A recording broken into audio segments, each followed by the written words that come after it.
জামাত ইসলাম না, জামাত আর ইসলাম নাই, জামাতের নামে ইসলাম। হাকিমউদ্দিন তুলে দিয়েছে।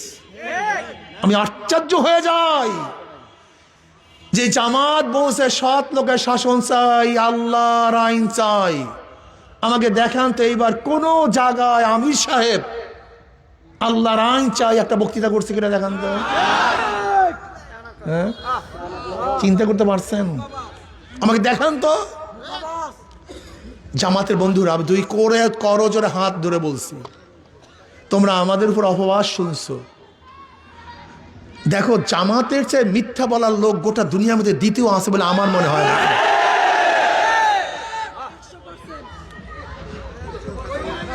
বলতে পার কেন? আচ্ছা বলো তো, যখন আমরা জোটে ছিলাম, নির্বাচনের জোটে ছিলাম, এখনো সিট ভাগ হয়।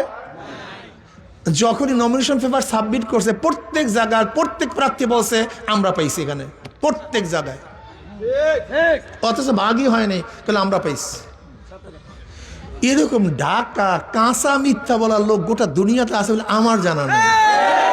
এই দেখবে এখন কি বলছে, 400 কোটি টাকা চরমনে হুজুররা বিএনপি থেকে পাইয়া তারপরে এই করছে। তার মানে আমরা যখন 400 কোটি টাকা লেনদেন করছি, তাদের একজন লোক ছিল, কি কথা কয় না, বা চেকটা সে দেখছে।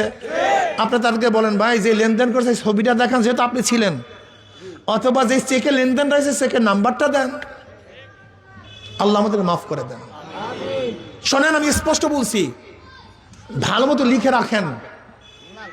ওই যে খ্রিস্টান ভদ্র মহিলা যখন জামাতের আমিরকে প্রশ্ন করছে, আপনারা যদি ঈশ্বর যদি আপনার ক্ষমতায় নেয়, আপনার কোন নীতিতে কোন আইনে দেশ চালাবেন, তখন স্পষ্ট বলছে যে আমরা শরিয়া ভিত্তিতে দেশ চালাবো না, প্রচলিত নিয়মে দেশ চালাবো।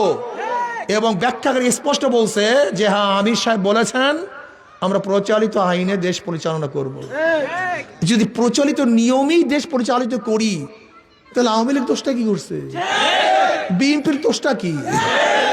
এই যে মাসুদ সাহেব আপনাদের এলাকা, সেদিকে এক জায়গায় বলছিলাম, আমি বলছিলাম মাসুদ সাহেব ফখরুদ্দিন সাহেবের একটা বক্তব্যকে খুব সুন্দরভাবে প্রোটেক্ট করেছিলেন যে শরিয়াকে বিশ্বাস করি না, বেঈমান হয়ে যায়। কিন্তু এখনো তো আপনার শরিয়া অনুযায়ী দেশ চালাবেন না। এখন আপনি বলেন আপনি কি হবেন? এই প্রশ্ন আপনার কাছে।